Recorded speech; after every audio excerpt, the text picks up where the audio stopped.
जय हिंद दोस्तों। ज्ञान सागर सिविल एकेडमी में आप सबका स्वागत। आज का हमारा टॉपिक है शेड्यूल्ड ट्राइब्स। हमने लास्ट क्लास में शेड्यूल्ड कास्ट के बारे में पढ़े थे। शेड्यूल्ड कास्ट से संबंधित जो भी उत्तर प्रदेश गवर्नमेंट की स्कीम्स या इनिशिएटिव्स हैं वो सारी डिस्कस हो चुकी हैं। उसी से संबंध आज का एक और टॉपिक होगा जो कि शेड्यूल्ड ट्राइब से रिलेटेड है। पहले हम जो मेजर स्कीम्स हैं उत्तर प्रदेश सरकार की शेड्यूल्ड ट्राइब से रिलेटेड यानी कि आदिवासी से संबंधित उसको सीक्वेंस वाइज डिस्कस करेंगे।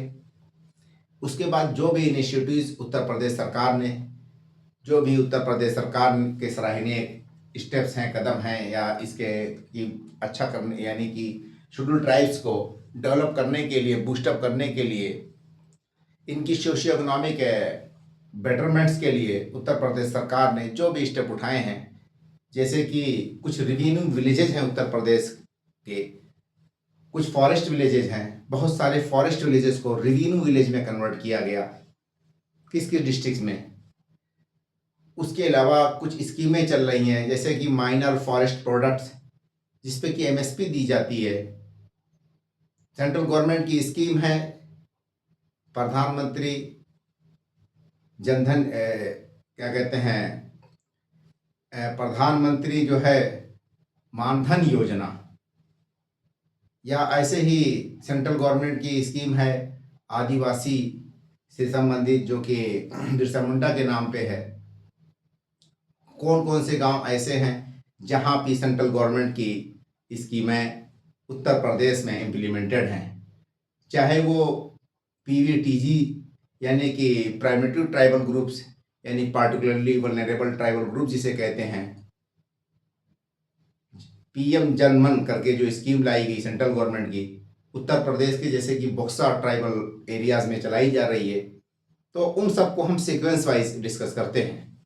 तो हमारा टॉपिक होगा शेड्यूल्ड ट्राइब्स और उससे संबंधित जो भी उत्तर प्रदेश सरकार की स्कीम्स हैं और इनिशिएटिव्स हैं। पहले नंबर में हम शिक्षा से संबंधित जो भी स्कीम उत्तर प्रदेश सरकार की चल रही हैं उसको सीक्वेंस वाइज डिस्कस करेंगे। तो शेड्यूल्ड ट्राइब्स से संबंधित यानी कि जनजाति या आदिवासी जिसे हम कहते हैं, उनसे संबंधित जो भी स्कीमें हैं उसमें हमारी पहली स्कीम होगी जो कि एजुकेशन से संबंधित होगी। नंबर 1 पे हो गया pre matric and post matric scholarship. ये सेंट्रल गवर्नमेंट की स्कीम है, मिनिस्ट्री ऑफ सोशल जस्टिस, जो कि स्कॉलरशिप देती है उन बच्चों को जिनके माता पिता की इनकम 2.5 लाख पर एनम या उससे कम है। ऐसे गरीब बच्चों को सेंट्रल गवर्नमेंट स्कीम देती है यानी कि स्कॉलरशिप प्रोवाइड करती है। प्री मैट्रिक से तात्पर्य क्या है? 9th and 10th class, and 10th class को हम प्री मैट्रिक्स कहते हैं। यहाँ पोस्ट मैट्रिक से मतलब जो कि ऑफ बियॉन्ड 10th क्लास यानी कि 10th क्लास के बाद जितनी भी क्लासेस आती हैं उन सबको हम पोस्ट मैट्रिक्स कहते हैं। ये पोस्ट मैट्रिक्स में हो जाएगा हमारा 11th 12 UG PG and research. ये सारी स्कीमें इसी में आएंगी जो भी सेंट्रल गवर्नमेंट की मिनिस्ट्री ऑफ सोशल जस्टिस में चलती है। उत्तर प्रदेश सरकार की एक मिनिस्ट्री है, उसका नाम है समाज कल्याण यानी कि social welfare department. Central government पैसा सैंक्शन कर देती है और रेस्पेक्टिव स्टेट जैसे उत्तर प्रदेश में, उत्तर प्रदेश की जो अपनी डिपार्टमेंट है उसी से संबंधित उसका नाम है समाज कल्याण यानी सोशल वेलफेयर डिपार्टमेंट। तो ये स्कीम कौन रन कर रहा है उत्तर प्रदेश में? Under social welfare department. ठीक है। जो पेरेंट्स का इनकम है वो 2.5 लाख मैक्सिमम हो, उससे ज्यादा ना हो।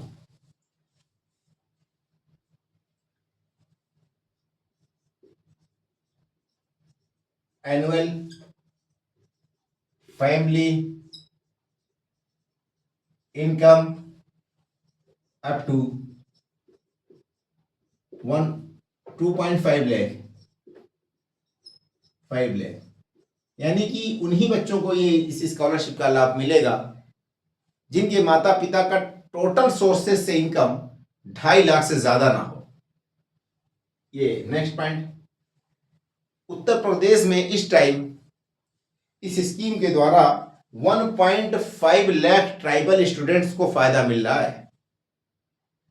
1.5 लाख ट्राइबल स्टूडेंट को प्री मैट्रिक और पोस्ट मैट्रिक, प्री मैट्रिक का मतलब कि 9 क्लास से लेकर के रिसर्च तक, पीजी तक जितने भी स्टूडेंट्स हैं ट्राइबल के, उनमें से टोटल स्टूडेंट्स में से मात्र 1.5 लाख स्टूडेंट्स को इसका फायदा मिल रहा है। तो एक पॉइंट ये भी है हमारा कि more than 1.5 lakh tribal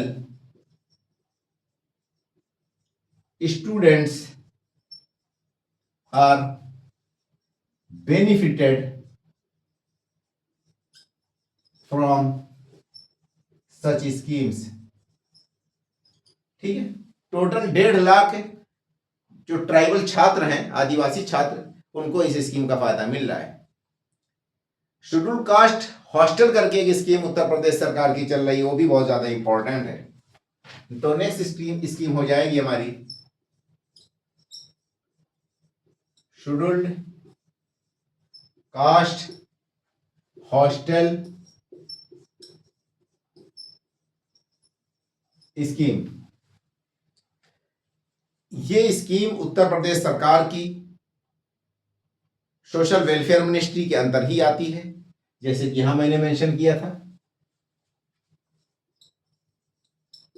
under social welfare department of Uttar Pradesh. ठीक, दूसरी बात यह है कि इस स्कीम के तहत जो भी students SC ST OBC category से बिलोंग करते हैं, तो उनको फ्री ऑफ कॉस्ट रहने की सुविधा मिलती है। वो स्टूडेंट्स यानी कि पढ़ने वाले छात्रों को रहने की सुविधा फ्री में दी जाती है। तो उसका नाम है क्या? Schedule caste hostel scheme. इसके अंतर्गत एक तरह से हम कह सकते हैं कि रिजर्वेशन होता है। जो SC ST कम्युनिटी के स्टूडेंट्स हैं उनके लिए 70% सीट रिजर्व है। जो OBC कम्युनिटी के स्टूडेंट्स हैं उनके लिए 20% सीट रिजर्व है इसके अंतर्गत। उसके बाद जनरल क्लास के जो स्टूडेंट्स हैं उनके लिए मात्र 10% सीट रिजर्व है। ये उन्हीं के लिए सुविधा होती है जो कि स्टूडेंट्स हैं, स्टडी कर रहे हैं। तो हम एक पॉइंट लिख सकते हैं ये भी कि free residential facilities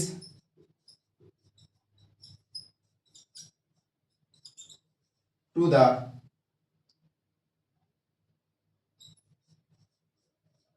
deprived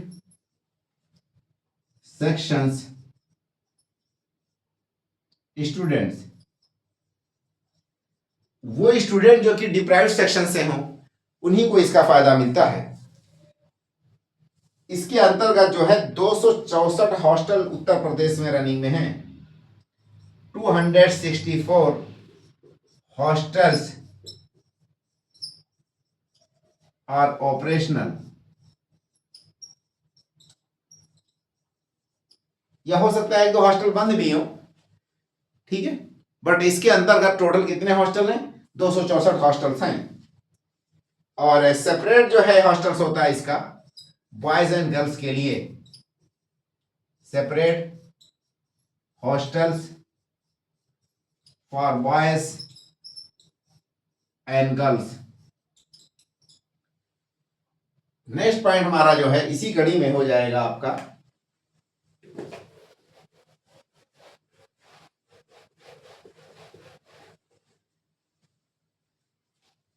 pre examination training centres. ये थर्ड पॉइंट हो जाएगा हमारा प्री एग्जामिनेशन ट्रेनिंग सेंटर। वो छात्र जो कि वो एस्पिरेंट जो कि एडमिनिस्ट्रेटिव सर्विसेज की तैयारी करते हैं, उनको फ्री में कोचिंग की सुविधा, रहने की सुविधा प्रोवाइड की जाती है। ये टोटल उत्तर प्रदेश में 7 या 8 सिटीज में रहने के लिए प्रॉपर कोचिंग की सुविधा दी जाती है। उनमें मोस्टली एससी और एसटी स्टूडेंट्स के लिए ये सुविधाएं हैं। तो हम पढ़ रहे हैं यहाँ पे शेड्यूल्ड ट्राइब से रिलेटेड, तो उनको भी ये रहने की सुविधा इसमें प्रोवाइड की जाती है। यानी कि जो जनजाति समूह के जो भी छात्र हैं, उनके लिए फ्री में रहने और कोचिंग से संबंधित, ट्रेनिंग से संबंधित सुविधाएं प्रोवाइड की जाती हैं इन संस्थाओं में। ये भी मिनिस्ट्री, यही सोशल वेलफेयर डिपार्टमेंट के अंदर ये भी चलती है स्कीम। और हम कह सकते हैं इसमें पॉइंट ये भी कि free coaching provided for administrative services and judicial services.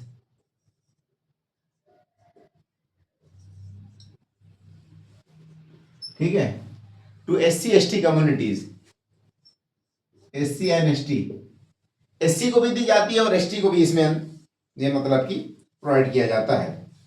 और ये इस टाइम जो ऑपरेशनल है उत्तर प्रदेश के कुछ शहरों में, तो एक ये पॉइंट हो जाएगा ऑपरेशनल इन लखनऊ, वाराणसी। हमने कल पढ़ी थी शेड्यूल्ड कास्ट से रिलेटेड, तो इन सारी स्कीम्स को मेंशन किया था, उसी को मैं दोबारा रिपीट कर रहा हूं एक तरह से कहिए आप। Varanasi, Prayag, Agra, Aligarh, Hapur and Gorakhpur.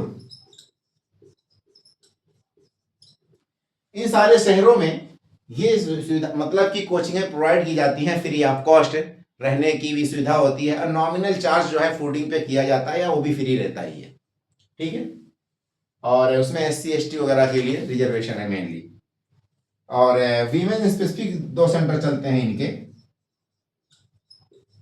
Women specific जो है 2 सेंटर चलते हैं, एक तो अलीगंज में जो कि लखनऊ में पड़ेगा, और दूसरा सेंटर आपका हापुड़ में है। हापुड़ में बोथ यानी कि बॉयज एंड गर्ल्स बोथ के लिए जो है हापुड़ का सेंटर रन करता है।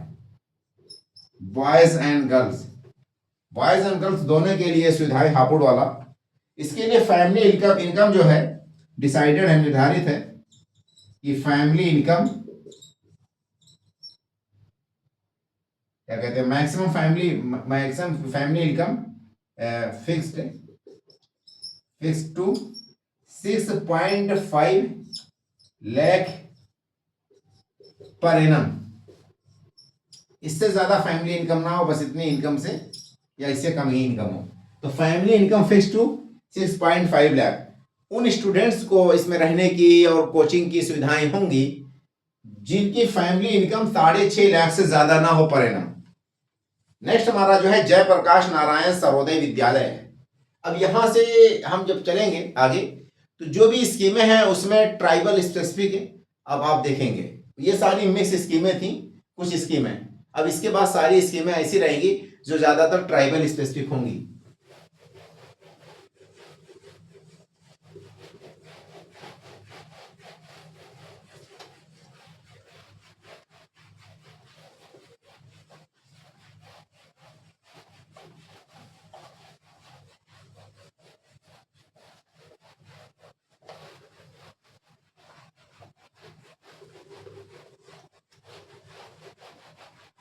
देखिए ये हमारी नेक्स्ट स्कीम हो जाएगी जवाहर नवोदय के पैटर्न पे उत्तर प्रदेश सरकार की अपनी स्कीम चलती है जिसमें फ्री ऑफ कॉस्ट गांव के बच्चों के पढ़ने की सुविधा दी जाती है।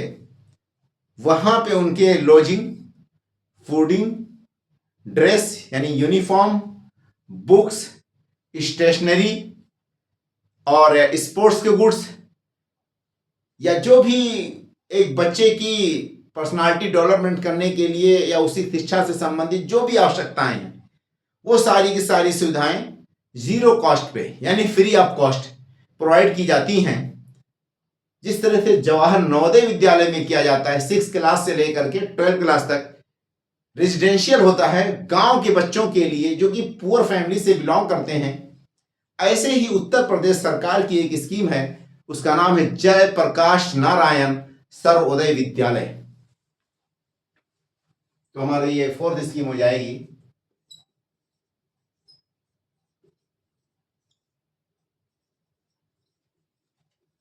नारायण सर्वोदय विद्यालय। टोटल अब तक उत्तर प्रदेश में 100 या 101 यानी 100 या 101 विद्यालय उत्तर प्रदेश में चल रहे हैं इसके अंतर्गत। और फ्री बोर्डिंग एक तरह से कह सकते हैं इसमें हम कि free boarding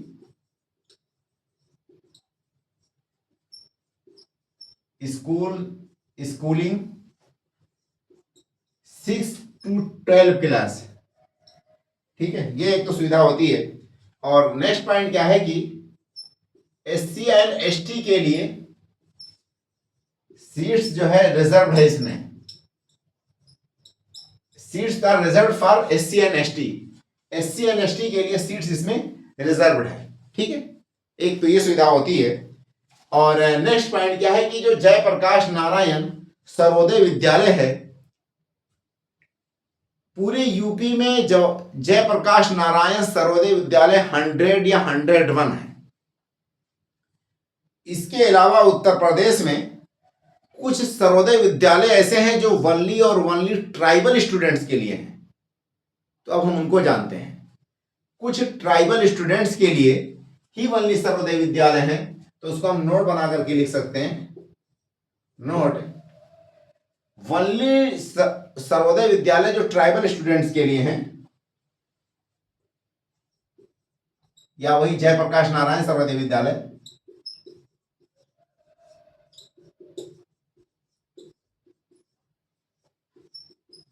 for tribal students, total 9 है। ऐसे 9 स्कूल जो चल रहे हैं उत्तर प्रदेश में, वो वनली और वनली जो है for tribal students, only tribal की सुविधाएं इसमें है, ट्राइबल स्टूडेंट्स के लिए ही है। और उसको हम कह सकते हैं कि आश्रम पद्धति स्कूल। ठीक है, इसको दूसरी भाषा में कहा जाएगा कि स्टेट हैज ऑपरेटिंग 9 आश्रम पद्धति स्कूल्स। ये किस किस डिस्ट्रिक्ट में है? लखीमपुर खीरी, बलरामपुर, बहराइच, महाराजगंज, श्रावस्ती, बिजनौर।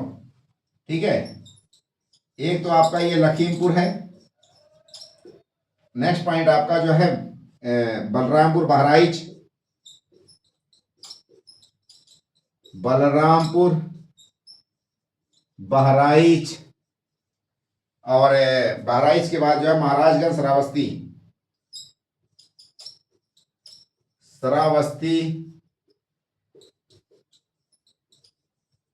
Maharajganj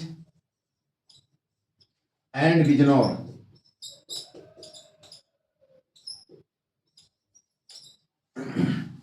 schools in Lakhimpur, Balrampur, Bahraich, Shravasti, Maharajganj, Bijnor. इन सारे डिस्ट्रिक्ट्स में कुछ ऐसे विद्यालय हैं जो वनली और वनली ट्राइबल के लिए हैं। ये क्या है? वनली फॉर ट्राइबल्स के लिए हैं। अभी हाल में 2 और ट्राइबल से संबंधित जो है स्कूल और स्टार्ट किए गए हैं। ठीक है, तो 2 अदर आश्रम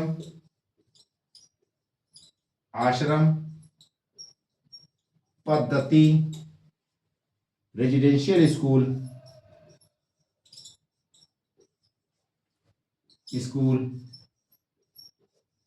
स्टार्टेड रिसेंटली। दो और स्कूल जो है आश्रम पद्धति के अभी हाल के दिनों में उत्तर प्रदेश में और स्टार्ट हुए हैं।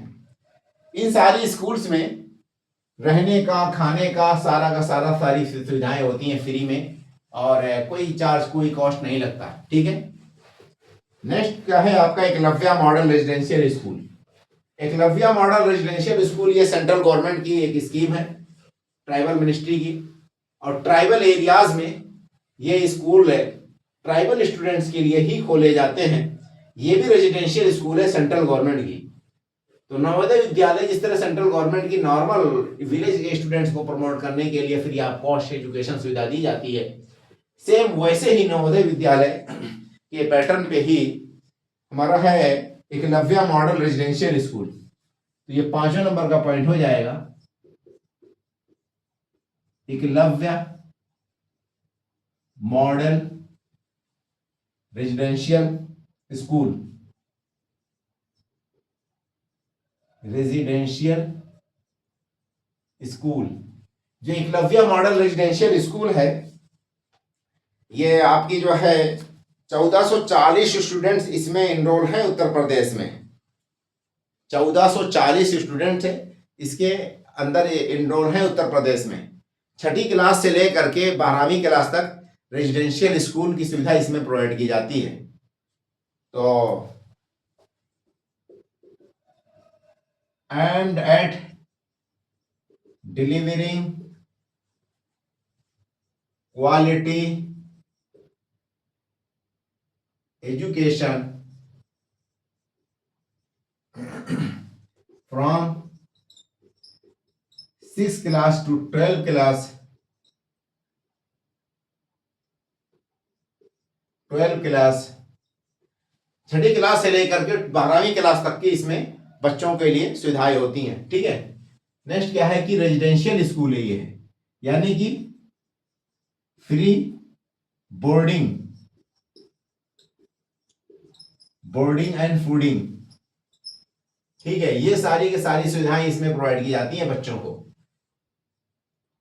टोटल 1440 है स्टूडेंट्स जो है इसमें उत्तर प्रदेश के इनरोल्ड हैं। With 1440 tribal students from Uttar Pradesh enrolled in these schools। इस तरह की जो स्कूल चल रहे हैं इसमें उत्तर प्रदेश के 1440 स्टूडेंट्स इनरोल्ड हैं। और उत्तर प्रदेश सरकार ने ये जो एकलव्य मॉडल रेजिडेंशियल स्कूल है उसी के पैरेलल, उसी के साथ हॉस्टल सुविधा प्रोवाइड करने के लिए अपने भी हॉस्टल खोल रखे हैं उत्तर प्रदेश सरकार के द्वारा फंडेड। इसी के साथ ही कुछ अपने भी हॉस्टल उत्तर प्रदेश सरकार ने खोल रखे हैं। तो इसको हम नोट बना करके लिख सकते हैं कि state government operated it's on hostels for tribal students along Eklavya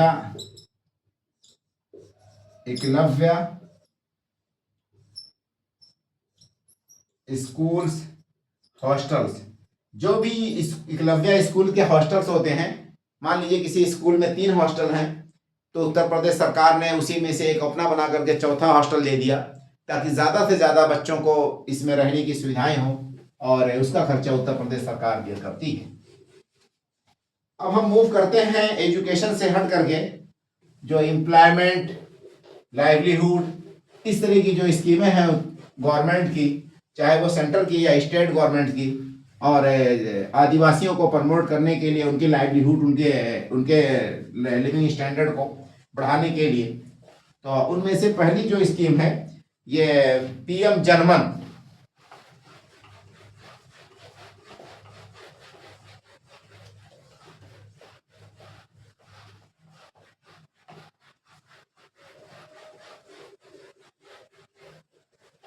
देखिए, पहली स्कीम जो है प्रधानमंत्री जनमन, यानी अब हम चलेंगे लाइवलीहुड से संबंधित, लिविंग स्टैंडर्ड, इंटरप्रेन्योरशिप बनाना, कैसे ट्राइबल की इनकम को इम्प्रूव किया जाए।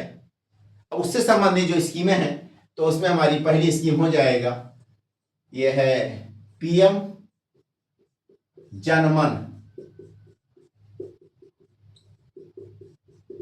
यानी कि प्रधानमंत्री, पीएम का मतलब कि प्रधानमंत्री, जनजाति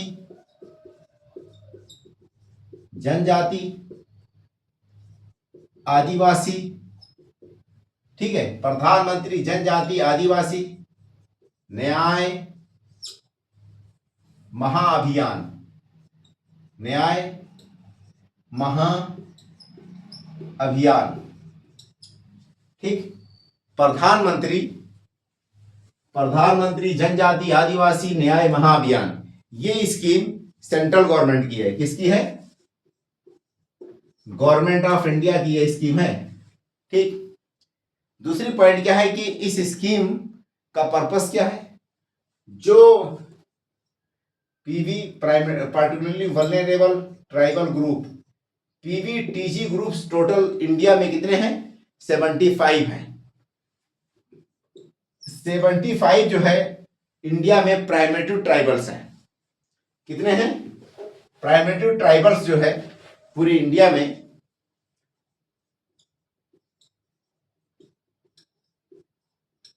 ट्राइबल्स 75 हैं, पीवीटीजी, ठीक है, अक्रॉस 18 स्टेट्स, यानी कि इन 18 स्टेट्स एंड 1 यूटी, ठीक है, 18 स्टेट और एक जो है यूनियन टेरिटरी, यानी 19 हो जाएगा टोटल। इसमें जो है 75 पीवीटीजी हैं। पीवीटीजी से तात्पर्य क्या है? पार्टिकुलरली वल्नरेबल ट्राइबल ग्रुप, ठीक है, पार्टिकुलरली वल्नरेबल ट्राइबल ग्रुप, यानी जो प्राइमेटिव ट्राइबल ग्रुप्स हैं, एक है तो ट्राइबल, एक होता प्राइमेटिव ट्राइबल, यानी उनका लाइफ स्टाइल आज भी 100 साल पहले वाला ही चल रहा है। बहुत ज्यादा ट्रेडिशनल रिवायतों पे, जो भी आपका कस्टम रीट्स रिवाज हैं उसी को फॉलो करते हैं। बहुत ही एक्सट्रीम लेवल पे बैकवर्ड कम्युनिटी, ट्राइबल में भी एक्सट्रीम कम्युनिटी जो कि बैकवर्ड्स हैं, उसको हम कहते हैं पीवीटीजी। ऐसे पीवीटीजी यानी कि प्राइमेटिव ट्राइबल ग्रुप्स पूरे भारत में, पूरे इंडिया में कितने हैं? 75 हैं। कितने स्टेट में फैले हुए हैं? टोटल ये फैले हुए हैं आपके 18 जो है स्टेट्स में फैले हुए हैं और एक यूटी में, ठीक है। तो इस स्कीम का तात्पर्य क्या है कि जो पीवीटीजी है यानी प्राइमेटिव ट्राइबल ग्रुप्स, उनका सोशियो इकोनॉमिक, यानी कि उनकी जो है सामाजिक और आर्थिक कैसे उद्धार हो, उसको कैसे बढ़ाया जाए, अपग्रेड किया जाए, उसके लिए सेंट्रल गवर्नमेंट फंड देती है और इंप्लीमेंट जो है स्टेट गवर्नमेंट के द्वारा किया जाता है।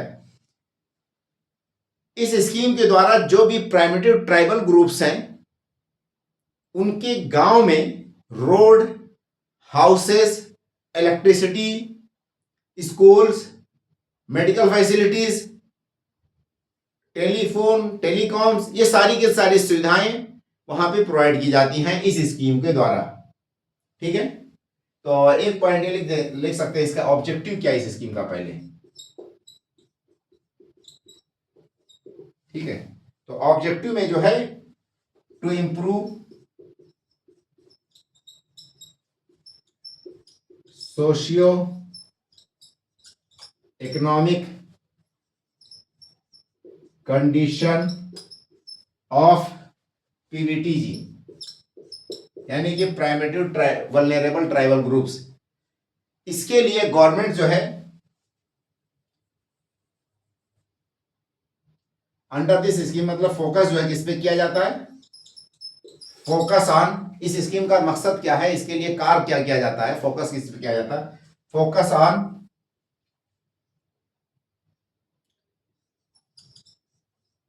comprehensive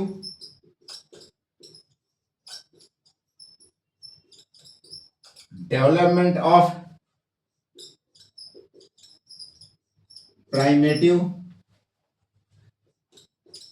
tribal groups by construction of their houses, roads in its locality, free electricity connection, provision of drinking water. इस तरह की सुविधाएं इनके गांव में प्रोवाइड की जाती हैं। जितने भी कच्चे हाउसेज हैं उनको पक्के कर दिए जाते हैं। और इसके अंतर्गत उत्तर प्रदेश में 815 फैमिली सिलेक्ट की गई हैं। कितनी? 815 जो है बुक्सा ट्राइबल ग्रुप्स इसके अंतर्गत उत्तर प्रदेश में सिलेक्ट की गई हैं।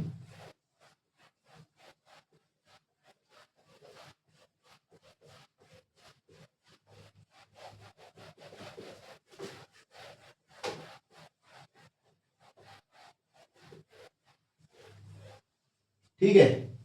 पीएम जनमन, तो ये पॉइंट हो जाएगा ये भी हमारा कि under PM Janman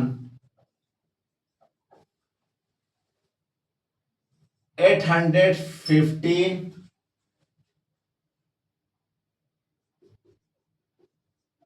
tribal families are identified from Buksa tribes.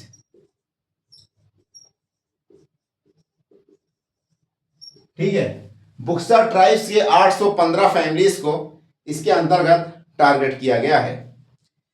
और बुक्सा ट्राइब्स इन बिजनौर कहां पे पाई जाती है? ये इन बिजनौर उत्तर प्रदेश।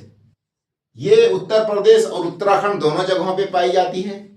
उत्तराखंड की जो बुक्सा ट्राइब है उसकी लिविंग स्टैंडर्ड कंपेरेटिव यूपी वाले के ज़्यादा बेटर है और वहाँ पे लोग शिक्षित भी हैं क्योंकि गवर्नमेंट्स की अपॉर्चुनिटी सुविधाएं ज़्यादा थी वहाँ पे। और भी वहाँ बहुत सारे ट्राइबल वर्क हैं, ग्रुप्स हैं इसीलिए। और ये जो यहाँ पे बॉर्डर पे यानी कि उत्तराखंड के बॉर्डर पे जो ये बेल्ट है आपका बिजनौर वाला, तो वहाँ पे जो तराई बेल्ट है भाभर और तराई वाला, उसमें बहुत सारे फॉरेस्टेड लैंड हैं। तो उन फॉरेस्टेड विलेजेस में ये ट्राइबल ग्रुप्स रहते हैं, उनका नाम है बक्सा ट्राइब्स। इस बक्सा ट्राइब्स को जो है टारगेट किया गया है पीएम जनमन के अंतर्गत। 815 फैमिली जो है उनको आइडेंटिफाई किया गया है और उसका बेनिफिट्स मिल रहा है। ठीक है, तो इसका एक पर्पस क्या है कि ओवरऑल डेवलपमेंट करना, यानी उनके गांव में रोड बनाए जाते हैं, स्ट्रीट लाइट लगाई जाती है, टॉयलेट वगैरह बनाए जाते हैं, घर बनता है और मेन स्ट्रीम से जोड़ने के लिए स्कूल वगैरह की सुविधाएं, ये सारी की सारी चीज़ें इसमें प्रोवाइड की जाती हैं। ठीक है, तो बुक्सा ट्राइब्स बिजनौर डिस्ट्रिक्ट, वो टोटल 815 फैमिलीज हैं, उनको टारगेट किया गया है इसके अंतर्गत उत्तर प्रदेश में। नेक्स्ट क्या है कि धरती अब्बा जनजातीय ग्राम उत्कर्ष अभियान। 7वें नंबर का जो हमारा स्कीम है धरती अब्बा जनजातीय उत्कर्ष अभियान। तो ये 7वें नंबर की स्कीम हमारी है धरती अब्बा जनजातीय ग्राम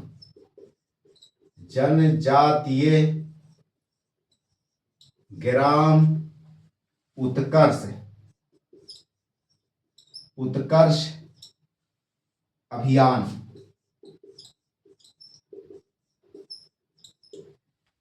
धरती आबा जनजातीय ग्राम उत्कर्ष अभियान, जो पीएम जन मन था, ये मेनली जो है प्राइमरी वल्नरेबल ट्राइबल ग्रुप्स के लिए था, यानी जिसको हम प्राइमेटिव ट्राइब्स कहते हैं या पार्टिकुलरली वल्नरेबल ट्राइबल ग्रुप्स, ठीक है। जबकि धरती आबा जनजातीय ग्राम उत्कर्ष अभियान ये ट्राइबल विलेज के लिए है, ठीक है। क्या है? ट्राइबल विलेज, ऐसे ट्राइबल के गांव जहां पे 500 से ज्यादा लोग रहते हैं, ठीक है। 500 पॉपुलेशन, एक तो ये क्राइटेरिया है। उन गांव को इसका स्कीम का फायदा मिलेगा जिन गांव में 500 से ज्यादा पॉपुलेशन रहती हो, ऐसे गांव को ही सेलेक्ट किया जाएगा इसके अंतर्गत। नेक्स्ट पॉइंट क्या है कि at least 50% population of village to be tribal, यानी कि 50% जनसंख्या कम से कम उस गांव की ट्राइबल वर्ग से बिलोंग करती हो। 50% जनसंख्या कम से कम ट्राइबल वर्ग से बिलोंग करती है उस गांव की, नंबर एक। नंबर दूसरे पे सारे गांव को इसका लाभ नहीं मिलेगा, ओनली उन्हीं गांव को टारगेट किया जाएगा जिसकी जनसंख्या 500 या उससे ज्यादा हो, यानी बड़े गांव, 500 से बड़े गांव। दूसरी पॉइंट क्या है कि 50% वहां पे ट्राइबल रहते ही रहते हों, तो ऐसे गांव को एक तरह से ऑल ओवर डेवलपमेंट करना इसका मकसद है, ठीक है। और सेम वही सुविधाएं जो इसमें प्रोवाइड की जाएंगी, वही सेम चीज जो है इसका भी टारगेट वही है कि all over development of tribal villages with construction of houses, road, accessing electricity, health and education, ये सारी की सारी सुविधाएं यहां पे भी मिलेंगी जो धरती आबा जनजातीय ग्राम उत्कर्ष अभियान। धरती आबा का मतलब कि फादर ऑफ अर्थ, ये बिरसा मुंडा को ट्राइबल ग्रुप्स के लोग बोलते थे, फिर बाद में उसी के नाम पे कि स्कीम लाया गया, तो बिरसा मुंडा का नाम क्या है? धरती आबा वहां के लोगों के उसमें, ठीक है। और सिंह बोंगा या इस तरह से वहाँ के जो भगवान होते हैं, या उलगुलन करके उन्होंने टाइटल दिया था रिवॉल्यूशन का, ठीक है। और फ्रीडम फाइटर थे, 1901 या 1900 में उनको फांसी हुई थी, ठीक है। ब्रिटिश ने उनको जेल में कहा था कि वो क्या कहते हैं, मतलब कि पेट उनका गड़बड़ हो गया इसलिए डेथ हुई, लेकिन उनको फांसी दे दी गई थी जेल में। तो ब्रिटिश के खिलाफ बहुत ही ज़्यादा बहादुरी के साथ वो अपने में लड़ाई लड़े और एक कम्युनिटी को पूरी ऑर्गेनाइज किया, ठीक है। तो उन्हीं के नाम पे स्कीम चलाई गई, उसका नाम रखा गया धरती आबा जनजातीय ग्राम उत्कर्ष अभियान, ठीक है। और इसके अंतर्गत जो है उत्तर प्रदेश में 517 विलेजेज आइडेंटिफाई किए गए हैं या सेलेक्ट किए गए हैं। 517 विलेजेज उत्तर प्रदेश के इस स्कीम के अंतर्गत, ठीक है, बेनिफिट उठा रहे हैं या सेलेक्ट किए गए हैं।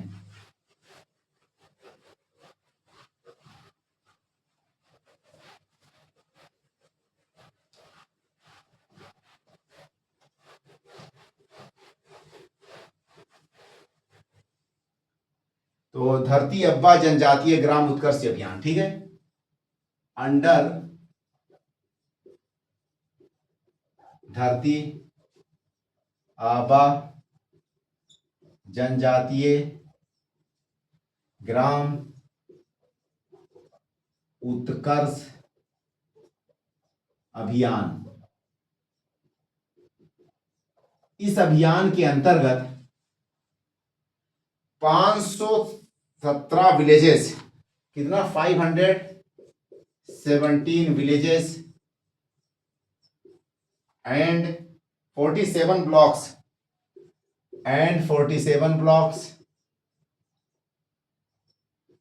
across 26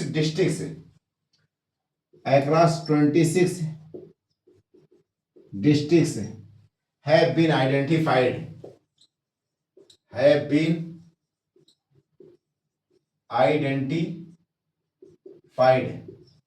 टोटल इतने गांवों को मतलब कि उत्तर प्रदेश में इन यूपी, जैसे कि आपका सोनभद्र है या कुछ इंपॉर्टेंट डिस्ट्रिक्ट हैं, 2-4 उनका नाम लिख लेते हैं। सोनभद्र, बलिया, ललितपुर, देवरिया, सोनभद्र,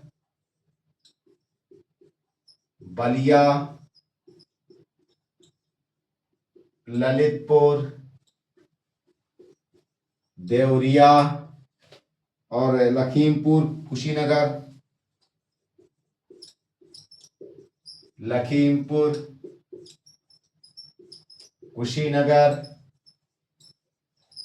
एंड अदर्स, है ना, क्योंकि इन सब जगहों पे भी ट्राइबल है, कुशीनगर में भी और आपका देवरिया में भी, बलिया में भी, इन सब जगहों में भी बहुत सारे ट्राइबल लोग रहते हैं, इसलिए मैंने इनको मेंशन करना सही समझा। ठीक है, अब नेक्स्ट हमारा जो है इसी के कड़ी में ये जो धरती अब्बा जनजातीय ग्राम उत्कर्ष अभियान है, जो 517 विलेजेस उत्तर प्रदेश के सेलेक्ट किए गए, 47 ब्लॉक्स में ये स्कीम चलेगी और 26 डिस्ट्रिक्ट्स में ये 517 विलेजेस पड़ेंगे और उनको ये फायदा मिल रहा है। ये हमारा 7वें नंबर का की स्कीम थी हमारी। अब हमारा नेक्स्ट जो है 8वें नंबर की जो स्कीम है वो रेवेन्यू विलेज से संबंधित है। क्या है? Revenue village.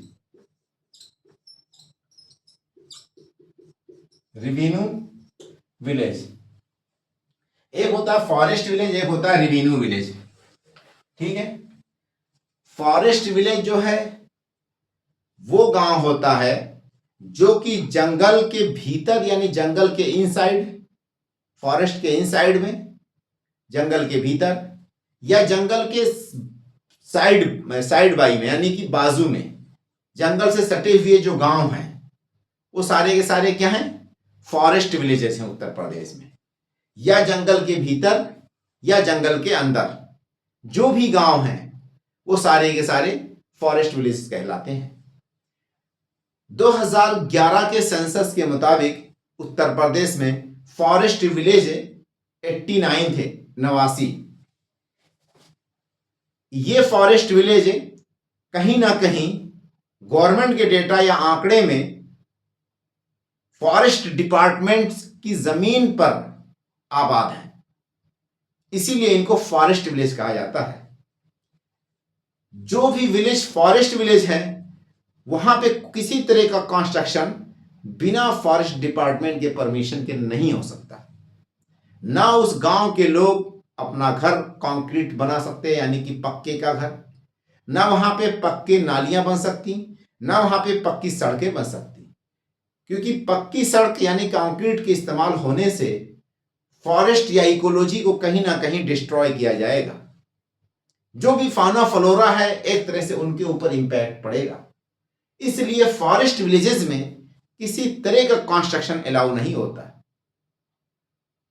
2006 का फॉरेस्ट राइट्स एक्ट आ जाने के बाद बहुत सारे, उसमें एक प्रावधान ये भी था कि बहुत सारे फॉरेस्ट विलेज जो कि फॉरेस्ट की जमीन पर आबाद हैं उनको रेवेन्यू विलेज में कन्वर्ट किया जा सकता है।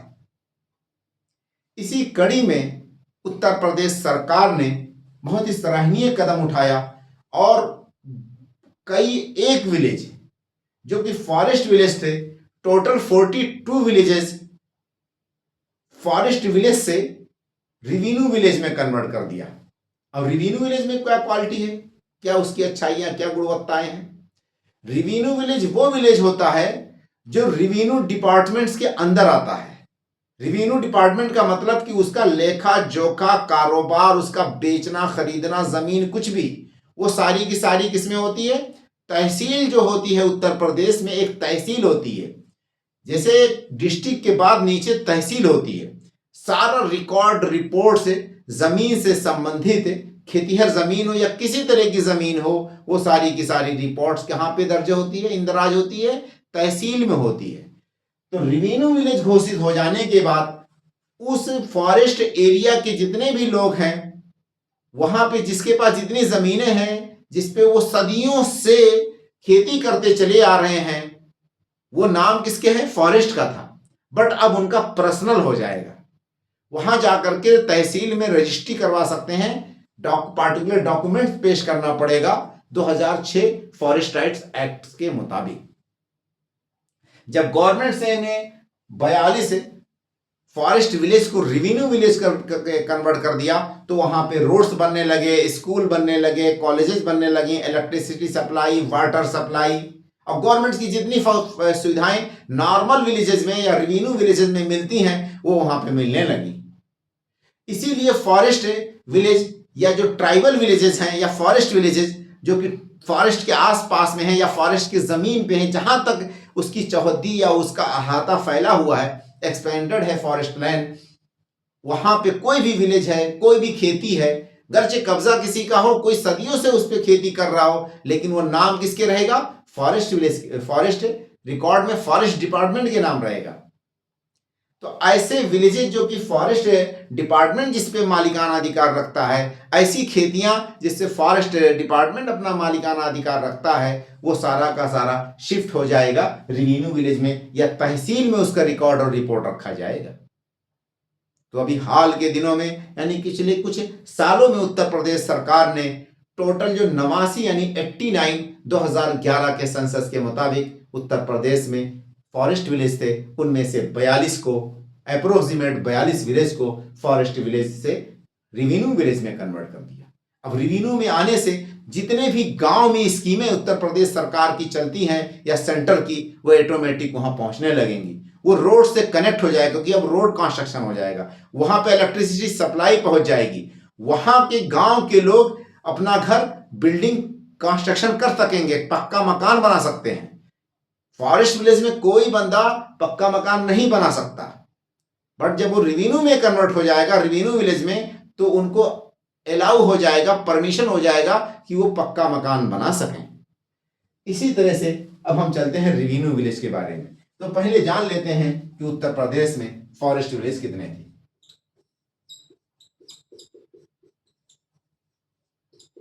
इन यूपी 89 विलेज जो थे, ये 89 विलेजेस थे। फॉरेस्ट विलेज इन यूपी कितने थे, 89। 2011 सेंसस है ना, 2011 सेंसस के मुताबिक उत्तर प्रदेश में टोटल 89 फॉरेस्ट विलेजेस थे। फॉरेस्ट विलेजेस की क्वालिटी क्या होती है,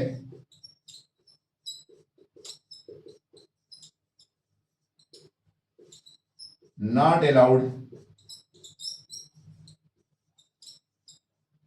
construction of road and houses. बस ये समझने के लिए मैं लिख दे रहा हूं 2 पॉइंट, ठीक है। यहां पे अलाउ नहीं होता। अभी हाल में उत्तर प्रदेश सरकार ने 42 विलेज को कन्वर्ट कर दिया, किसमें, इसमें फॉरेस्ट विलेज में। In last few years government of UP converted forest village को कन्वर्ट किया गया किसमें, रेवेन्यू विलेज में। टोटल जो है 42 रेवेन्यू विलेज उत्तर प्रदेश में कन्वर्ट होकर के हो चुके हैं, ठीक है।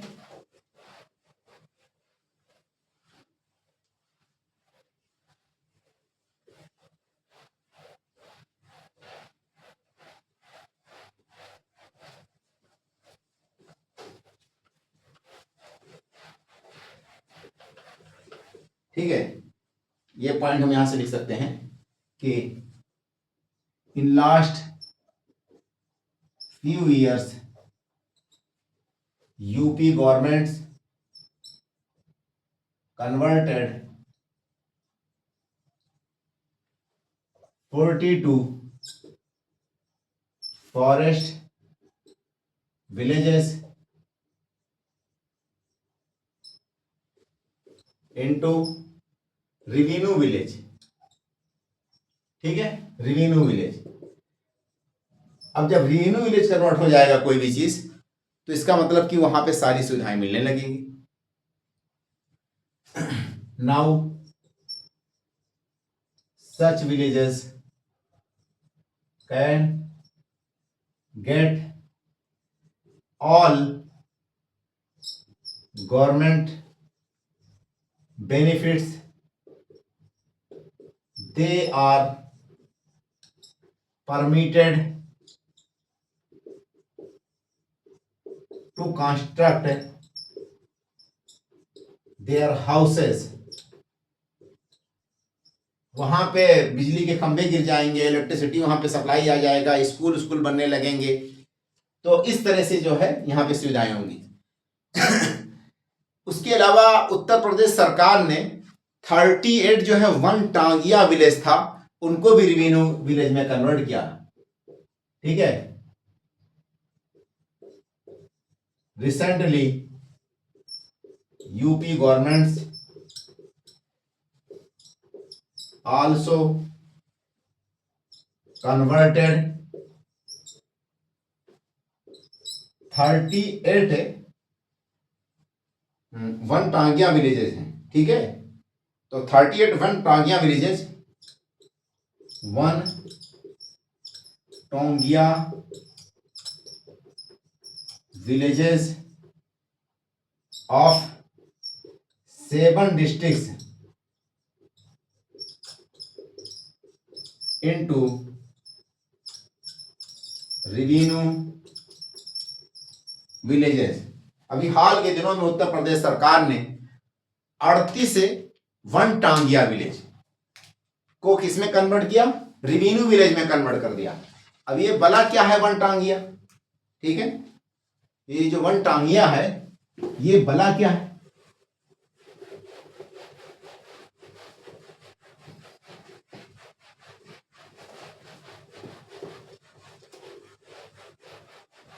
देखिए, जो वन टांगिया है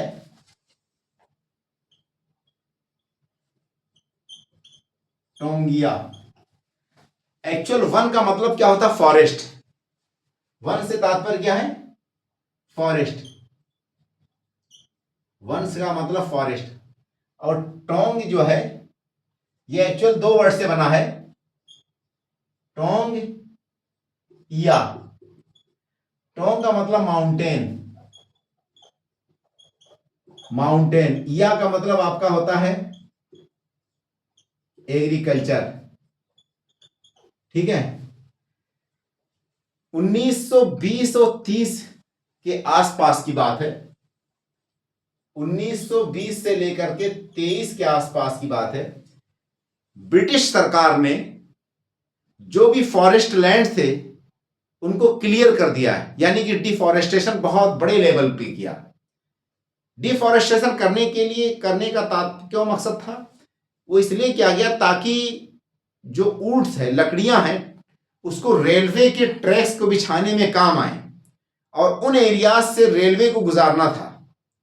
इसलिए बहुत मास लेवल पे उन ट्राइबल एरियाज में, या जो आपका तराई बेल्ट है, उत्तर प्रदेश का जो तराई बेल्ट है, वहां पे ब्रिटिश सरकार ने 1920 और 30 के आसपास बहुत बड़े लेवल पे डिफॉरेस्टेशन किया।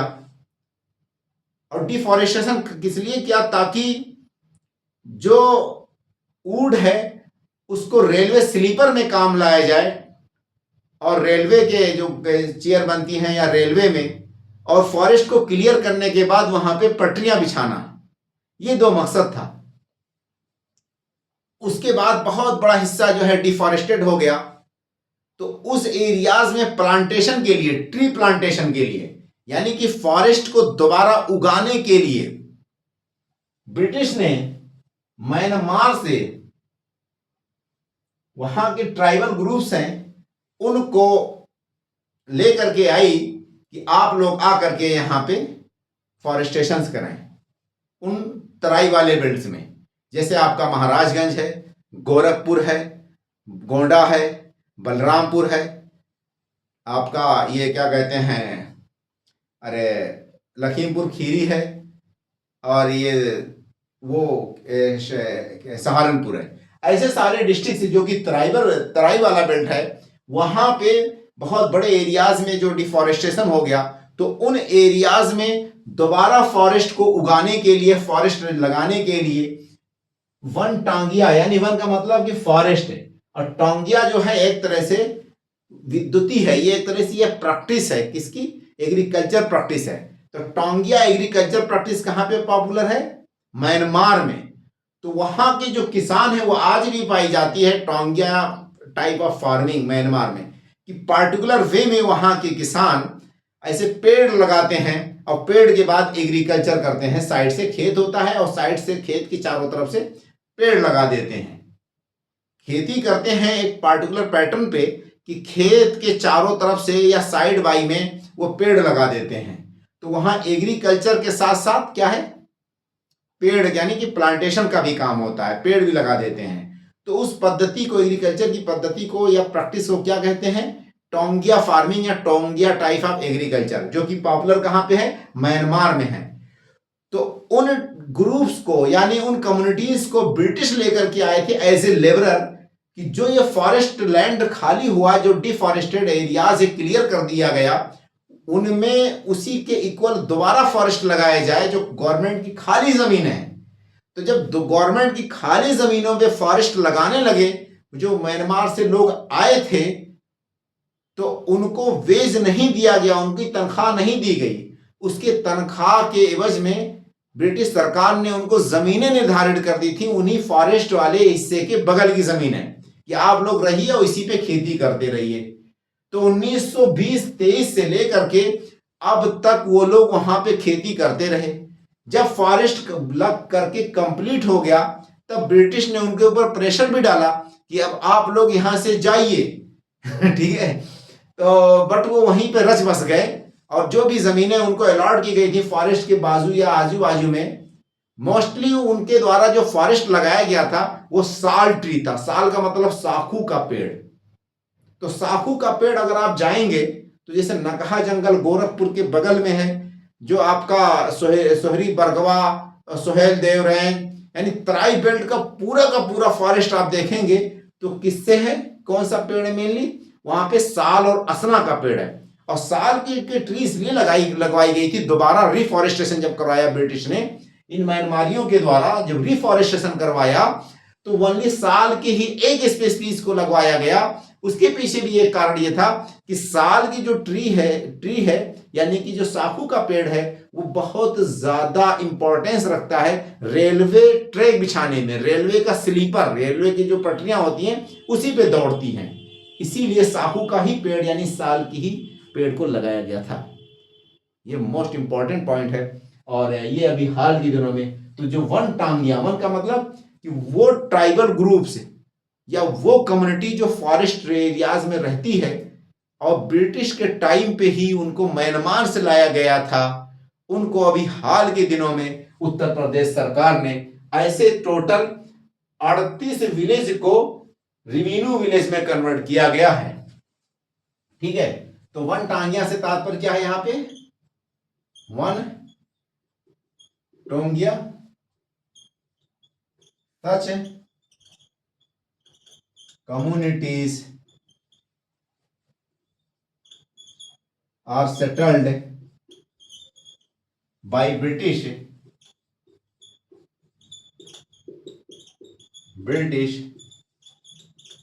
during 1920 से 23 इन यूपी एंड उत्तराखंड। मतलब कि अब तो उत्तराखंड चला गया, अलग बन गया, पहले यूपी में हुआ करता था। तो इन एरियाज का जो तराई वाला बेल्ट है, यहां पे इस कम्युनिटी को ला करके बसाया गया था। ठीक है।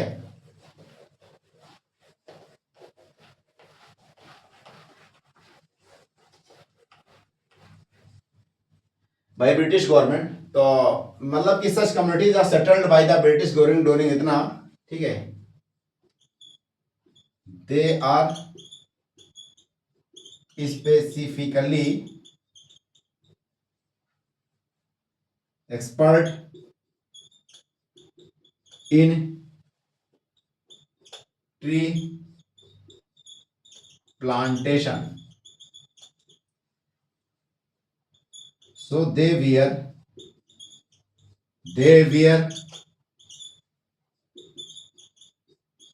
temporarily given land around forest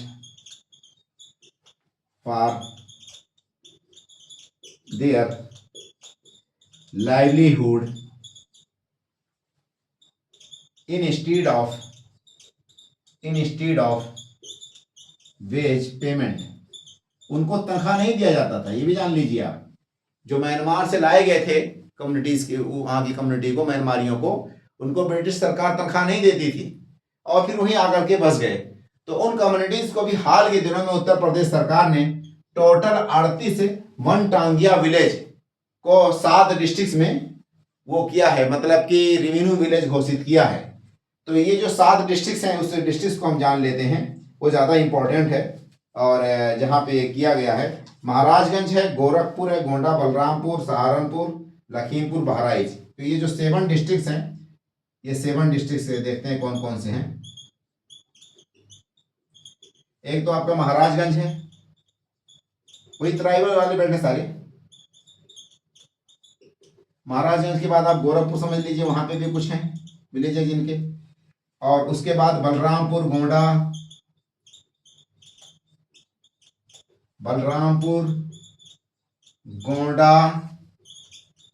Bahraich, और बहराइच के बाद लखीमपुर खीरी भी है, और आपका सहारनपुर भी है। ठीक है, लखीमपुर एंड सहारनपुर। तो इस तरह से इनको ये सारी की सारी सुविधाएं मिली थी। और बट बाद में क्या है, ये परमानेंट उसी में रहने लगे। तो फिर वो जमीन ना तो खरीद सकते ना तो बेच सकते, और वो बस खेती ही खाली उनका पोजीशन था। बट वो किसके कब्जे में था? फॉरेस्ट लैंड के, फॉरेस्ट डिपार्टमेंट के कब्जे में था। अभी हाल के दिनों में जब गवर्नमेंट ने उसको रेवेन्यू घोषित कर दिया, रेवेन्यू विलेज, वन टांगिया वाले गांव को रेवेन्यू विलेज घोषित कर दिया गया गवर्नमेंट के द्वारा। तो इसका मतलब क्या हुआ, अब वो सारी की सारी अपनी जमीनें उनका पर्सनल पोजीशन हो गया। वो उसको खरीद और बेच सकते हैं, वो वहां पे अपना घर बना सकते हैं। ठीक है, रोड वगैरह, गवर्नमेंट की सारी सुविधाएं, स्कूल कॉलेज वहां पे स्टैब्लिश होंगे और बनाए जाएंगे। उसके अलावा नेक्स्ट क्या है कि आपका म्यूजियम, 9 नंबर का जो पॉइंट हमारा, वो म्यूजियम से संबंधित है। 2 म्यूजियम आपका जो है बिरसा मुंडा के नाम पे बनाया गया है, मिर्जापुर में और यहाँ पे सोनभद्र में। और एक थारुओं का म्यूजियम बनाया गया है बलरामपुर में। तो 2 म्यूजियम जो है, 2 museum dedicated to Birsa Munda and one, मतलब कि ये जो बिरसा मुंडा को डेडिकेट किया गया था, constructed in Mirzapur and Sonbhadra. ठीक है,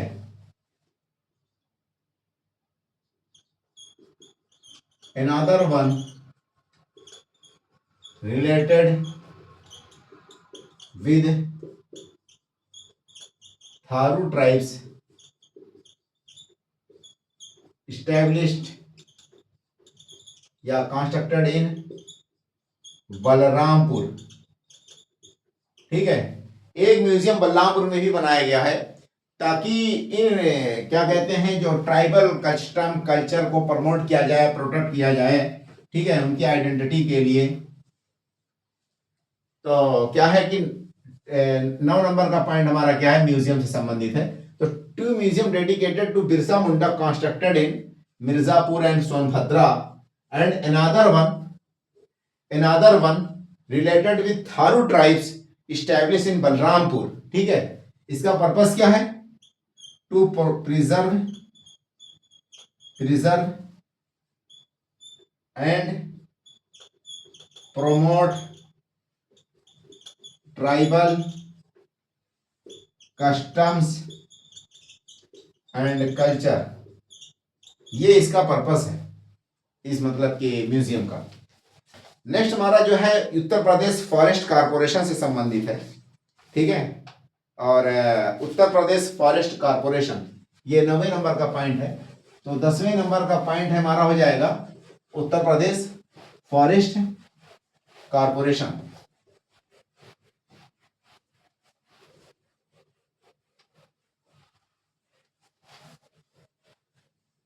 देखिए 10वें नंबर का जो पॉइंट है वो है UP forest corporation.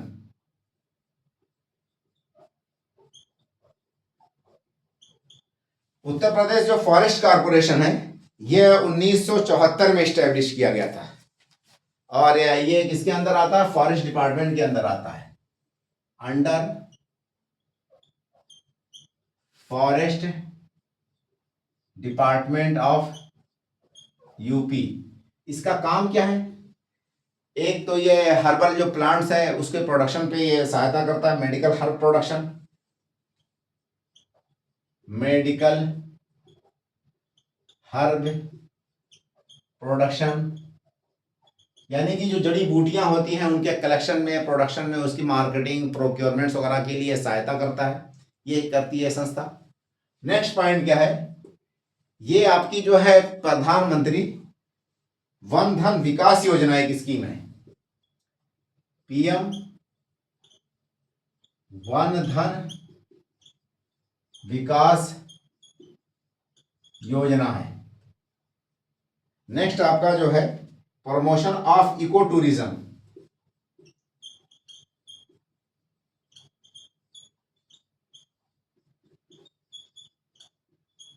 Eco tourism.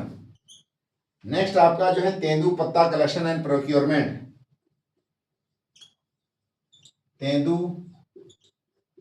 पत्ता कलेक्शन एंड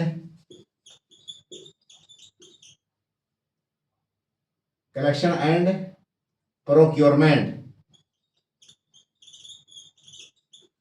फायरवुड जो है प्रोडक्शन, टिम्बर प्रोडक्शन,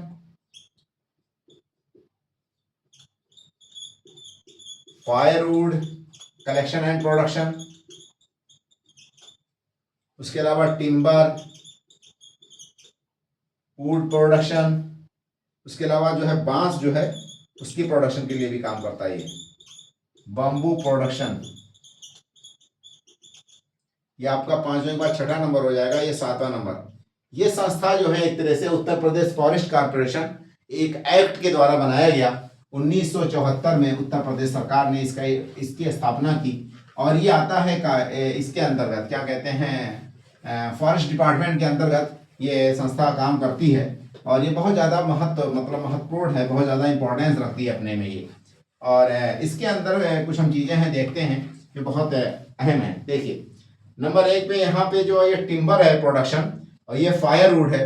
अभी जो कुंभ मेला लगा था उसमें जितनी भी लकड़ियां जलाने के जो काम आई थी वो सारी की सारी सप्लाई किसके द्वारा की गई थी? वो इसी के द्वारा उत्तर प्रदेश फॉरेस्ट कारपोरेशन ने ही सपोर्ट किया था और वो सारी की सारी कुंभ मेले की जो लकड़ियां थी इसी ने सप्लाई किया था। टिम्बर प्रोडक्शन या फायरवुड कहाँ पे?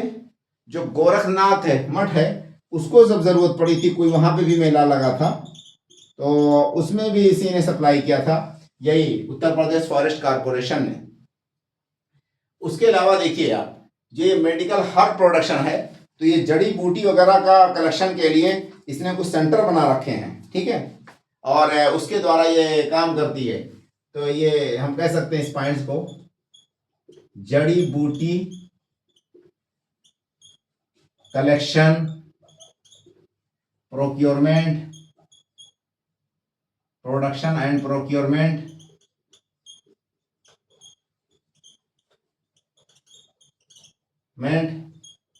Facilities provided by forest corporation. कई एक डिस्ट्रिक्ट में ये काम करती है, ललितपुर, झांसी, महोबा, चित्रकूट। इन ललितपुर, झांसी, महोबा, चित्रकूट, उसके बाद मिर्जापुर, सोनभद्र, वाराणसी। मिर्जापुर, सोनभद्रा एंड वाराणसी। ठीक है। तो ये जो मेडिकल हर्ब प्रोडक्शन है, मतलब कि जड़ी बूटी, ये क्या है? जड़ी बूटी collection, production, procurement facilities provided by the forest corporation in Lalitpur, Jhansi, Mahoba, Chitrakoot, Mirzapur, Sonbhadra and Varanasi. ठीक है। सोनभद्र के बाद कहां पे? एंड वाराणसी।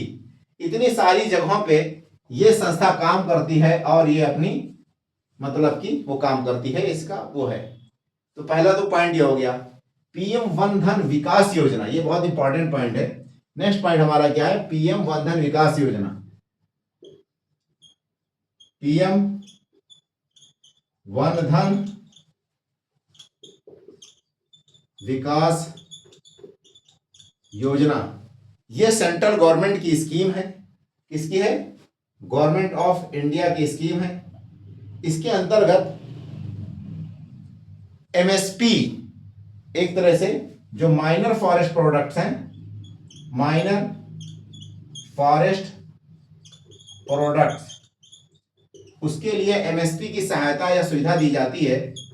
किसके? इसके अंतर्गत पीएम वन धन विकास योजना।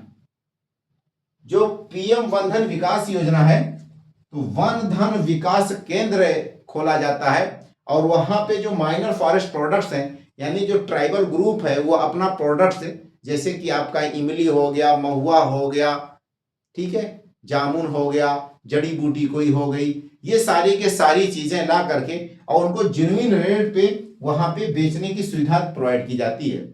तो उत्तर प्रदेश में टोटल कितने इस तरह के वो हैं वन धन जो है, इसके अंतर्गत उत्तर प्रदेश में अब तक जो काम कर रहे हैं वो टोटल मतलब कि जो सेंटर्स हैं वो हैं आपके 7 सेंटर्स काम कर रहे हैं इसके अंतर्गत। ठीक है। तो वन धन विकास केंद्र कहां कहां पे है? 3 जो है आपका सोनभद्र में है, 3 सेंटर इसका जो है सोनभद्र, उसके अलावा एक जो है आपका चित्रकूट में है, एक चित्रकूट में है आपका, और 3 ललितपुर में है, 3 ललितपुर में है। ये जो तीनों सेंटर हैं, मतलब कि 3 सेंटर जो है सोनभद्र में, एक सेंटर इसका जो है चित्रकूट में है और 3 ललितपुर में है। ये सारे के सारे अप्रूवल किसके द्वारा मिल गया है? Approved by government of India. ठीक है। 16 डिस्ट्रिक्ट्स में जो है इस स्कीम को और एक्सटेंड किया जाएगा। यहां पे एक पॉइंट और लिख दें हम कि this scheme will be extended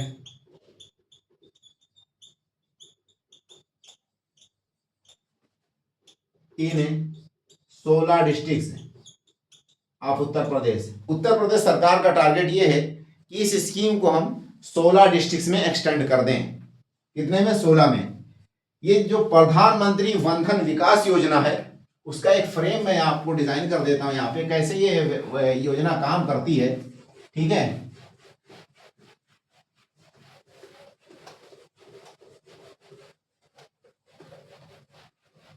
देखिए, जो प्रधानमंत्री वन धन विकास योजना करके नाम है पूरा इसका, विकास योजना, ये पहले नंबर पे जो है कम से कम 10 से 15 एसएचजी का एक ग्रुप बनाती है। कितना?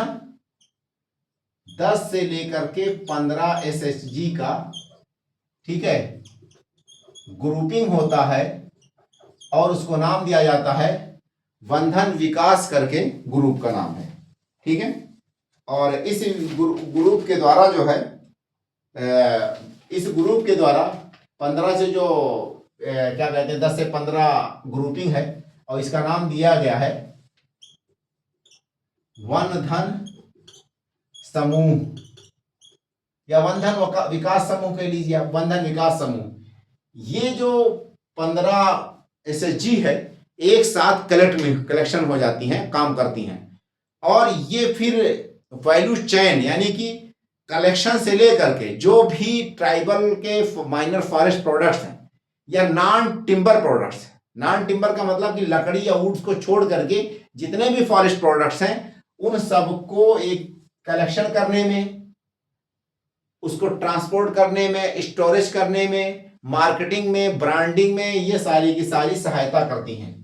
उसके बाद ये समूह क्या करता है, ये सारे प्रोडक्ट्स को वहां लोकल लेवल पे खुद ही कलेक्ट कर लेता है और ला करके यहाँ पे इसको मार्केटिंग करता है, बेचता है किस पे? वन धन विकास केंद्र पे, वन धन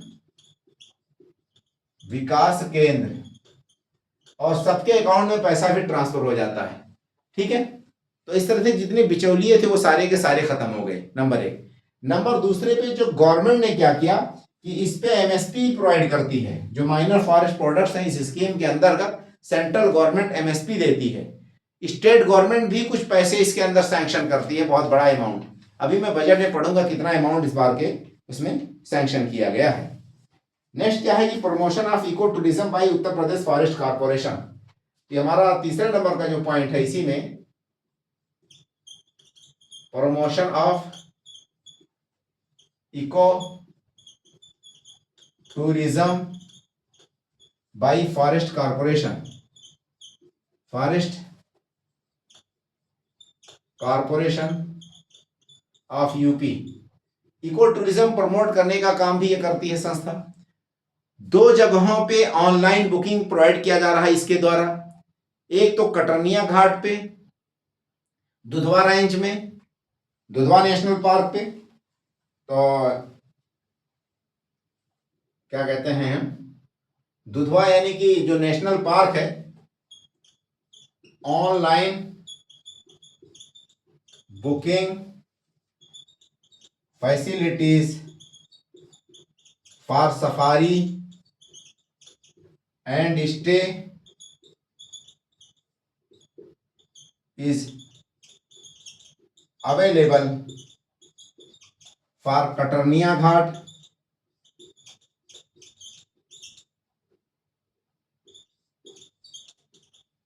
and Dudhwa national park. Safari को एक्सटेंड करने के लिए, इको टूरिज्म को प्रमोट करने के लिए कुछ जगहों पे और एक्सटेंड किया जाएगा। उसमें आपका सोहेल देव रेंज है वहाँ पे, और सुर सरोवर जो ये आपका झील है यहाँ पे आगरा में, उसमें, इन दोनों जगहों पे सुर सरोवर में, और पीलीभीत में जो है चूका घाट करके है, पीलीभीत टाइगर रिजर्व, वहाँ पे भी इको टूरिज्म जो है एक्सटेंड किया जाएगा। ठीक है, तो safari for eco tourism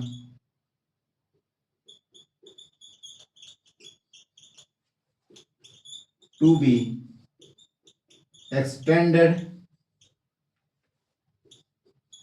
for Chuka Ghat of Pilibhit tiger reserve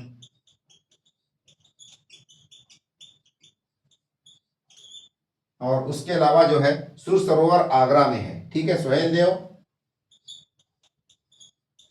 Dev wild life sanctuary and सुर सरोवर आगरा, तो इतनी जगहों पे सफारी, ठीक है, को एक्सटेंड किया जाएगा। उसके अलावा एक बोर्ड है उत्तर प्रदेश का, eco tourism development board, eco tourism development board, जो कि सहायता मेनली वो आता है आपका जो टूरिज्म डिपार्टमेंट के अंदर उत्तर प्रदेश के, बट ये भी भागीदारी है, ये संस्था जो हमने मेंशन किया आपका फॉरेस्ट कारपोरेशन या फॉरेस्ट डिपार्टमेंट, ये भी उसकी में भागीदारी है। और उसके लिए सफारी वाली एक ट्रेनें चलती हैं स्पेशल, जो कि कटनिया घाट से दुधवा के लिए चलती हैं। तो कटनिया घाट में एक साइट है, एक स्टेशन है बिचिया करके, तो बिचिया यानी कि कटनिया घाट से लेकर के मैलानी यानी कि दुधवा जो पार्क है उसका गेटवे वहां तक है, यानी दुधवा पार्क तक यानी मैलानी तक, ठीक है। वो एक ट्रेन स्पेशल ट्रेन चलती है और वो वीक में शायद 1 या 2 बार, और ये सफारी या इको टूरिज्म को प्रमोट करने के लिए इको टूरिज्म डेवलपमेंट बोर्ड के द्वारा चलाई जाती है। ये सारी की सारी इसमें सुविधाएं हैं। उसके अलावा एक चीज और भी है कि जो ये तेंदू लीव्स मैंने मेंशन किया, तो तेंदू लीव्स के कलेक्शन में भी ये सहायता प्रदान करती है ये संस्था जो भी मैंने मेंशन किया, यानी कि यूपी जो है फॉरेस्ट कारपोरेशन। तेंदू लीव्स के कलेक्शन में भी ये अपना अपना इसका जगह जगह पे स्टॉल है, 3-4 जगहों पे ये कलेक्शन के लिए, सोनभद्र, मिर्जापुर, चित्रकूट, ललितपुर में, ठीक है। तो तेंदू लीव कलेक्शन जो है and procurement, tendu leave collection and procurement bye UP forest corporation. कई कुछ जगहों पे है, जैसे कि मान के चलिए आपका जो है सोनभद्र, मिर्जापुर, चित्रकूट, ललितपुर, सोनभद्र, मिर्जापुर, ठीक है, चित्रकूट एंड ललितपुर।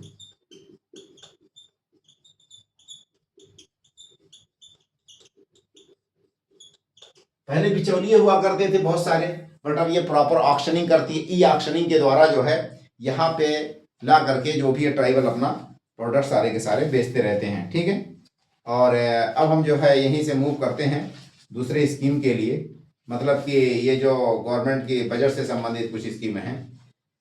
और अभी हाल के दिनों में उत्तर प्रदेश सरकार ने विमुक्त जाति दिवस सेलिब्रेट किया था। क्या है ये? विमुक्त जाति दिवस सेलिब्रेट किया था। ये हमारा 10वें के बाद 11वें नंबर का पॉइंट हो जाएगा। विमुक्त जाति दिवस है, जाति दिवस, ठीक है। अभी 31 अगस्त को, कब? 31 अगस्त को, अगस्त 2024 से वैसे स्टार्ट हुआ, लेकिन 2025 में लिखता हूं, विमुक्त जाति दिवस सेलिब्रेट किया गया था उत्तर प्रदेश सरकार के द्वारा बाय यूपी गवर्नमेंट। विमुक्त से तात्पर्य क्या है कि जो डीनोटिफाइड ट्राइबल्स हैं एंड नोमैडिक्स, ठीक है, denotified groups and nomadic groups, उनके लिए लिबरेशन के लिए, उनके उत्थान के लिए उत्तर प्रदेश सरकार ने एक बोर्ड बनाने जा रही है, ठीक है। तो कौन सा ये विमुक्त जाति से मतलब क्या है आपका? Denotified, denotified and nomadic, nomadic tribals, ठीक है। For denotified and nomadic tribal groups a welfare boards to be established, a welfare board to be established, ठीक है।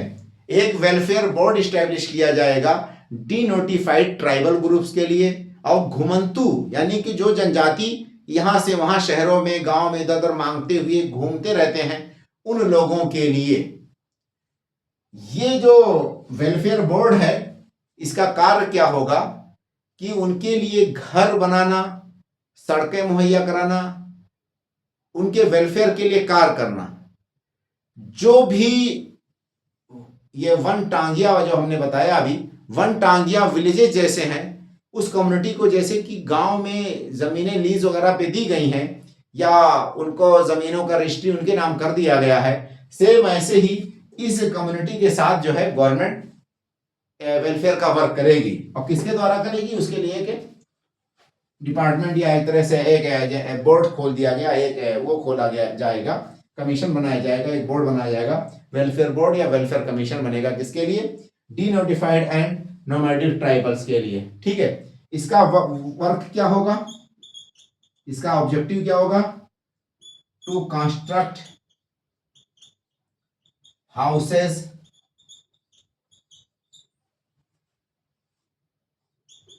फॉर, ये विमुक्त जाति है ना, डीनोटिफाइड विमुक्त जाति,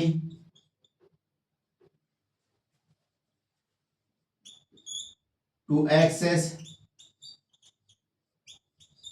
द वोटिंग राइट्स। ठीक है, और उनकी एक पहचान बनाना या पहचान दिलवाना उनको, इसके लिए एक बोर्ड बनाया जाएगा। और जितने भी घुमंतू ट्राइबल हैं उनको ज़मीनें या उनके लिए कॉलोनीज बसाई जाएंगी। ठीक है, तो कॉलोनीज वगैरह बसाने के लिए भी एक तरह से इनके लिए काम किया जाएगा। उसके अलावा सोनभद्र में जो है टूरिस्ट गाइड ट्रेनिंग प्रोवाइड किया जाएगा युवाओं को। नेक्स्ट इसी में हमारा हो जाएगा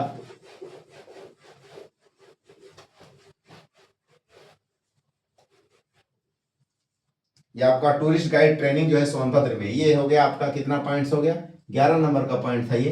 तो 12वें नंबर का पॉइंट हो जाएगा सोनभद्र डिस्ट्रिक्ट के रिलेटेड है। इसमें क्या है कि टूरिस्ट गाइड, टूरिज्म जो है गाइड की ट्रेनिंग दी जाएगी वहां के युवाओं को। ठीक है, to provide tourism guide training to the youth of Sonbhadra Mandal. जो सोनभद्र मंडल है वहां पे युवाओं को टूरिज्म गाइड्स की ट्रेनिंग दी जाएगी ताकि लोकल टूरिज्म को प्रमोट किया जाएगा, है ना। इसलिए to promote local tribal tourism, है ना, ट्राइबल टूरिज्म को प्रमोट करने के लिए, और युवाओं को एक तरह से जॉब्स या एम्प्लॉयमेंट मिल जाएगा इसके द्वारा। अब हमारा एक पॉइंट खाली रह गया है, एसटी कम्युनिटी से रिलेटेड जो बजट में क्या क्या बातें कही गई हैं इस बार की। तो 2 या 3 ही पॉइंट से बस एंड हो जाएगा सारा का सारा टॉपिक।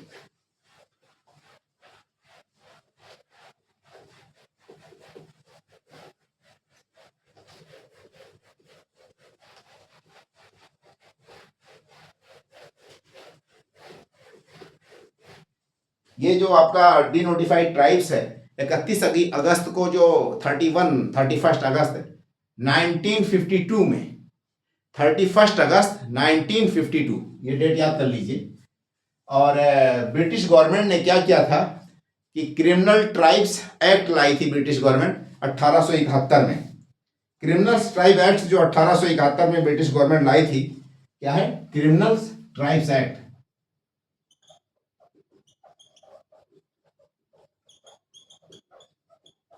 अठारह में ब्रिटिश गवर्नमेंट लाई थी। जितने भी ट्राइबल्स हैं वो वैसे ही बिना किसी क्राइम किए ही वो एज ए क्रिमिनल घोषित कर दिए गए थे इस एक्ट के द्वारा। कोई भी ट्राइबल हैं, जितने भी ये घुमंतू मंतू ट्राइब हैं, क्योंकि वो ब्रिटिश से बहुत ज्यादा उनको टफ दे रहे थे और फ्रीडम के लिए फाइट कर रहे थे, तो स्टार्टिंग के पीरियड में ही ब्रिटिश गवर्नमेंट ने क्रिमिनल ट्राइब्स एक्ट लाई और जितने भी ट्राइबल्स हैं उनको घोषित कर दिया गया था क्रिमिनल्स। ठीक है, नोटोरियस घोषित कर दिया गया। फिर 31 अगस्त 1952 को ये एक्ट जो है आपका खत्म किया गया।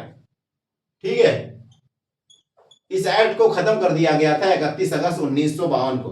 इसी के उपलक्ष्य में 31 अगस्त को यूपी गवर्नमेंट ने क्या डिसाइड किया कि विमुक्त दिवस मनाने के लिए। ठीक है, तो विमुक्त दिवस तब से मतलब कि मनाने की बात कही गई और 2024 से मुझे लगता है ये मनाया गया पहली बार, मुझे लगता है इस बार की सेकंड टाइम है। तो विमुक्त जाति दिवस इसमें फोकस किस पे किया गया, जो भी नोटिफाइड ट्राइब्स हैं या denotified tribes, denotified and घुमंतु यानी कि नोमैडिक ट्राइब्स, उनके वेलफेयर के लिए, उनकी अपनी आइडेंटिटी के लिए,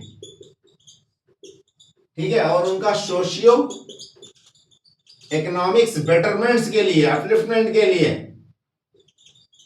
ठीक है, एक वो संस्था बनाई जाएगी, एक वेलफेयर बोर्ड या वेलफेयर कमीशन, जो उनके लिए जमीनें उनको प्रोवाइड करेगी, उनके रहने परमानेंट उनको रेजिडेंस के लिए सुविधाएं दी जाएंगी, उनके लिए कॉलोनीज बसाई जाएंगी, ये सारी की सारी हैं। अब हम मूव करते हैं इसकी तरफ, बजट की तरफ। तो एसटी से रिलेटेड जो है क्या क्या बजट में इस बार की प्रस्तावनाएं हैं, कितना बजट शेड्यूल्ड कास्ट के नाम पे सैंक्शन किया गया उत्तर प्रदेश गवर्नमेंट के द्वारा।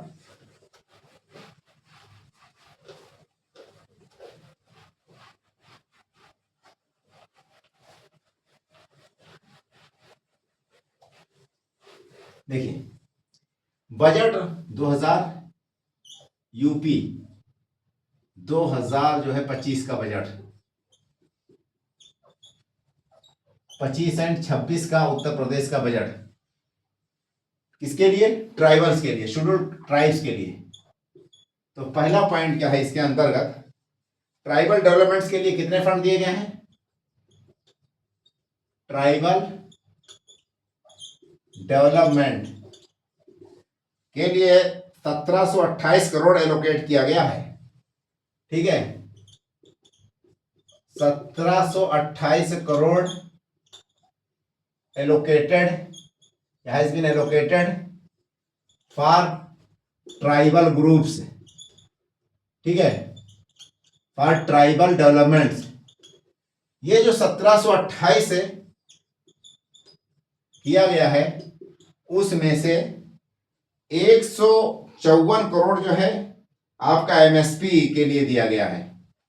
आउट ऑफ इट 154.87 करोड़, ठीक है, for MSP of forest produce.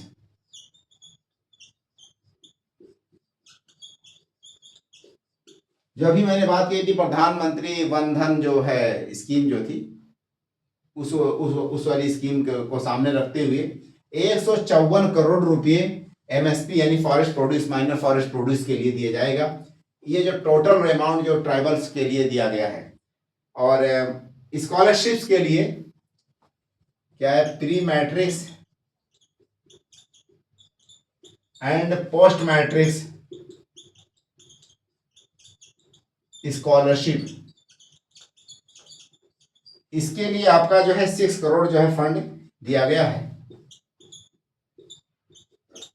6 crore year marked for scholarship. Scholarships के लिए टोटल आपका 6 करोड़ रुपये दिया जाएगा। उसके बाद नेक्स्ट जो है ये पीएम जनमन वाली स्कीम जो है, पीएम जनमन एंड धरती अब्बा शेड्यूल्ड ट्राइब्स ग्राम